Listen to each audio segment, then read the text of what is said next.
Hey guys, it's Eric here at Farpoint Restorations. Check it out. I've got behind me both of my Mitsubishi Mirages, and today I want to talk to you about how after 5 years of ownership and a lifetime of being a mechanic, I can tell you without a doubt, these are the best new cars you can buy in America today. So let me take the camera off the tripod and we'll do a walk around and I'll explain to you why it is I think these are the best cars out there. Let's do it. All right, here we go. This is a 2018 Mitsubishi Mirage ES with the CVT automatic transmission, and this is the 2021 Mitsubishi Mirage ES with the 5-speed manual transmission.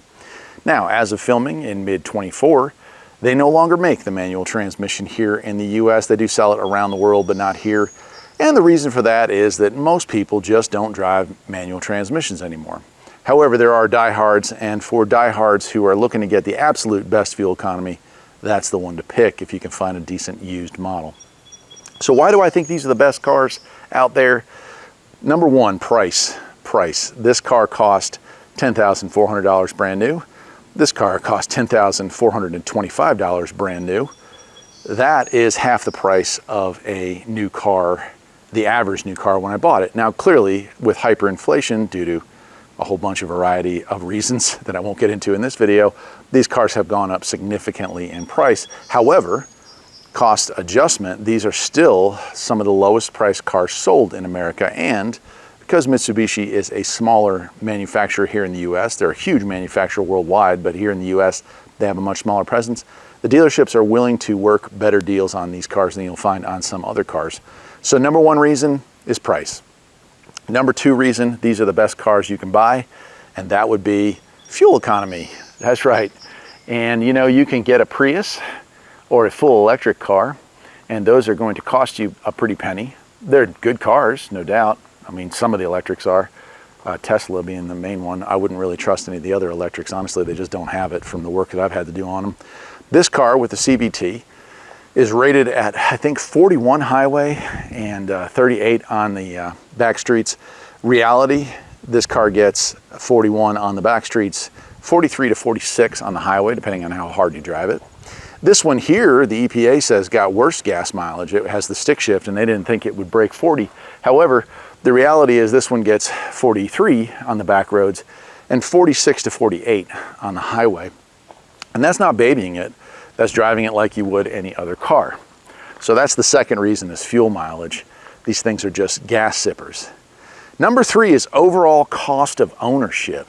Overall cost of ownership. So far on this car and this car, and you know, this one we got in 21, so it's 3 years old. That one we got in 2018, so it's a little over 5 now from when we picked it up. These cars here have cost us exactly the oil changes and oil changes, wiper blades and wiper blades, tires and tires. And that is all that we have put into it. Oh, other than at 30,000, which both of them are over 30,000, air filter and cabin filter. That is it, my friends. Routine maintenance and normal wear items. Not a single thing has been purchased on either one of these. We haven't put brakes, we haven't put light bulbs, we haven't put suspension parts, we haven't put engine parts, we haven't had any leaks. We haven't had any repairs that were covered under warranty or out of warranty. That is it. So the third reason is the lowest overall cost of ownership of any car that I've ever owned. Number four, they're kind of cool looking. Take a look at this thing. Yeah, it's a throwback to a better era in American history and in world history, quite frankly, when we didn't feel the need to show off our prowess by having monstrous cars. The 80s brought about economy cars and the hot hatch craze. I never grew out of that phase, obviously. And I think both these cars are a throwback to that era, but with modern features. I think these are good looking cars. The only things we've done to either one of these to dress them up is to add these hubcaps. These are Amazon hubcaps, and they're not terribly expensive, obviously, but I thought about buying a set of used rims for it, but these hubcaps were 25 bucks, and they kind of just make it look a little sportier to me anyway. So yeah, looks. That's where I'm going with this, is looks. You can see they just have a good look to them from no matter what angle you're at. They just kind of sit right. The stance is right. They're angular, but they're rounded. They're not the jelly bean that most SUVs are. I can't stand the look of a modern SUV. I think they're so unattractive and so generic, where these cars really stand out in the crowd. And of course, my wife wanted this yellow, this kind of mustard yellow, and it definitely stands out in the crowd. I don't know if I would have picked that color, but I've got the infrared on this 18, and I think it's a sharp color. It needs to be washed. This one here hasn't been washed in about 2 weeks now, and so it's got some dust on it. But when you wash it and wax it, man, that color really pops. All right, the fifth reason and the final reason is because you can. This is a modern Geo Metro. This is a car that for most drivers suits every need you'll have. Fold the seats down and you've got yourself a ton of space to haul stuff. They look small on the outside, but on the inside, you can actually fit 2 people, 3 people in the back if you have to. I wouldn't go too far with them. But of course, kids, you could put car seats in there. This rear seats fold down. They're 60-40 splits. You can fold those down or remove them all together. And then you've got all the way from there, all the way to the edge of the back seat, which is about 4 feet by 5 feet. So it's a good amount of floor space there that you can throw stuff into. Of course, having a hatchback makes them much, much more useful than if it was a regular sedan. Now this one does have, actually both of them, we installed the Rockford Fosgate sound system, so that cuts into space just a little bit, but honestly, not noticeably. It's still a big, low opening here to throw stuff into.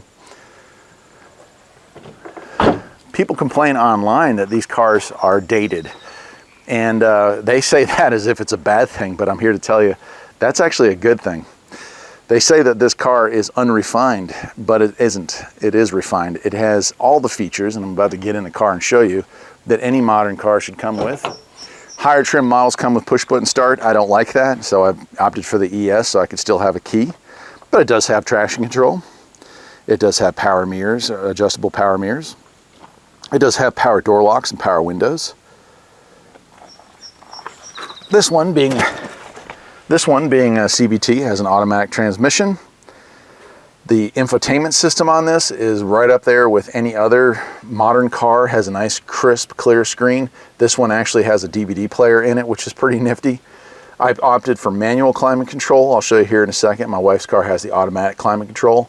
Nice cold AC, Apple CarPlay, Android Auto, MP3 player adapters. Right down here you can hook either your phone in or a USB. Watch TV or listen to music on that. Nice glove box, huge glove box. I won't open that up, but big area there. Of course, sun visors and all. Do have passenger and driver's side airbags as well as side curtain airbags. I mean, this thing just rocks. And gauge package, got a tachometer, we have a speedometer, and we have a variety of lights as well as trip odometers and fuel mileage updates and all the rest. Has all the buttons you'd want on a dashboard for controlling your phone, controlling your infotainment system, as well as standard cruise control.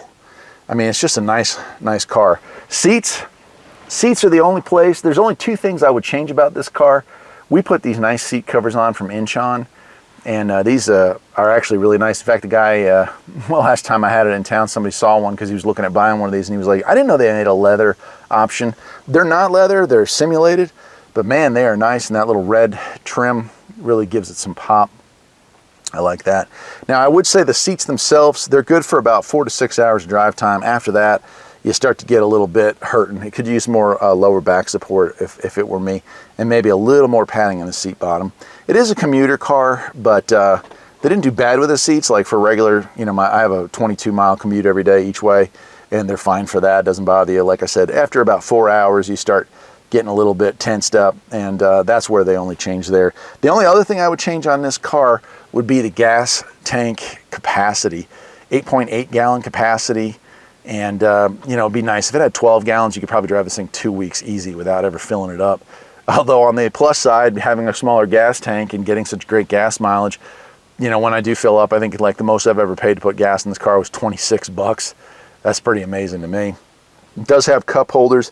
Now this one, I added a pad for the center console. I added this little center console here, and I put that in there so I could have a little armrest because it didn't come with it. Some models do, This particular model did not. I also added rubberized floor mats, winter floor mats in there. They're Mirage branded. I mean, it's Mitsubishi OEM. Pick that up online.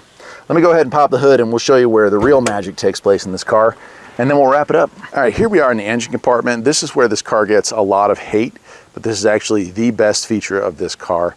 It's called reliability, and this is a rock solid engine design. It's been around for about 15 years, maybe even a little longer than that now. And unlike most of your modern cars that use what's called low tension oil rings, this engine is designed from the old days. It gets great gas mileage and it doesn't burn oil. Modern cars, think of Subarus, some Toyotas now are doing it. A lot of Hondas are as well. They're burning oil and this thing doesn't. You can go 5,000 miles on an oil change and it hasn't moved a bit on the system. It's also a relatively inexpensive engine to maintain. Air filters right on top, two 10mm bolts, pull that off, you can get to the spark plugs, one manually intentioned drive belt, really easy to adjust at home with just regular tools and replace if needed. Battery right here, easily accessible, haven't had to do anything with it. You've got your overflow for your washer fluid. CVT transmission, I made a video on how to check that and do a drain and fill. I'll show you how to do a trans pan drop on it shortly. Washer fluid right there, brake fluid over there. Wiper blades are easy enough to get to as well on this. So just a really easy, reliable engine. CVT transmission, a lot of people don't like it. Guess what? This is the Jayco, which is known to be a bad transmission in Nissans. Nissan bought the transmission, the manufacturer Jayco said, hey, here's what the specs are on this, here's what it's designed to carry, here's what it's designed to haul. It's designed to haul a vehicle of this size with passengers and cargo, and it does so without any issues. Keeps the transmission temperatures down, it keeps everything going nice and smooth. Now, take the same transmission, throw it in a Versa, which weighs about 800 pounds more than this, throw it in a Sentra, which weighs about 1,000 pounds more than this, throw it in a Rogue, why Nissan? Which weighs like 1,500 pounds more than this. And oh my gosh, I don't understand it. Why are the Jayco transmissions failing left and right? That's why they're failing left and right. They're not designed to carry the kind of weight that Nissan decided they would throw at them. So that's Nissan's fault, not Jayco's fault. The transmission in this car shifts fine. Well, it doesn't shift fine, but you know what I mean on it. It shifts the way it should, or it moves through the band as it should. And so that's great. Now, if you're interested in a manual transmission and you can find one, my wife is a little younger than me, got better knees than me. She decided she still wanted the old manual, and I'm cool with that too. I love driving a stick. I just decided for my daily commute that it was time to move up. So her car being a little newer, she got the stick shift. This also has a really neat feature. I make fun of her about it, but I do think it's a cool idea. It's called the hill holder feature. So when you're on a hill and you stop, the emergency brake, or not the emergency brake, but the ABS applies the brakes and holds you in place while you take off, so your car won't roll back. That is, I don't know. I mean, it's cool that it has it. It just cracks me up because I think back all the cars that I drove that were stick shifts before this, and none of them ever had that feature. It also does have the automatic climate control. The only thing I'll ding on this is that when you go through the modes, it beeps. Beep, beep, beep, beep. Everything beeps, and I kind of don't like that. Also, you know, you have to take your eyes off the road to see what mode it's on by looking at this little screen, where the manual climate control was a little easier to operate as far as that concerns. Also, the other last change they made between the 18s and the 21s, other than that little facial refresh you can see while I walked around the car, they upgraded the infotainment system, but in doing so, they got rid of the DVD/CD player. I guess people don't use that. Hers also came with seat heaters, which is nice in the wintertime. There's an option you can get on them, and she chose to get that option. Like mine, the ES model in the 21 has cruise, has all the climate control, and has cruise control and radio controls here. It also adds, you got your traction control over here, but it also adds something else, and that is that right there, which is occupant detection, accident avoidance. Under, I think, 35 miles an hour, this car will stop you, it'll beep and warn at you, and then it will take over. So it has a little bit of that AI driving. That's what this module is. It's looking forward, looking to see, hey, what's going on in the future here, and what can I do to stop it? On her car, we also added the seat covers. Of course, she didn't get the red. We couldn't find one with yellow, but she's got the seat covers. And the difference is the trim on this has a little red in the pattern itself for the seats, so it's a little bit of an upgrade from the 18, but the seats themselves are identical. And she also got the center console that we picked up from me as well. So there it is. That is why I think you should consider purchasing a Mitsubishi Mirage here in 2024-25. Good news, there has been some confusion as to whether or not Mitsubishi was going to cancel these cars after 2024. They've had a 12-year run, which is exceptionally long. Now they have had 3 facelifts. Here's the original, here's the 18 that I have, and here is the 21 refresh. But from my understanding, they are going to make these in 2025, and the reason is pretty obvious. These cars are selling really, really well all of a sudden. With prices of everything going up, with hyperinflation taking hold, making it harder and harder and harder to pay our bills, cars like this start making sense, especially for the young couple or the single driver or the retired folks who don't need to have 4 car seats and 500 things going to soccer practice. That's it for today, my friends. I hope you enjoyed the video. If you did, I hope you'll think about liking and subscribing. My channel does a lot of car reviews, a lot of car repairs, and just a lot of information if you're a mechanic. Till next time, my friends, take care.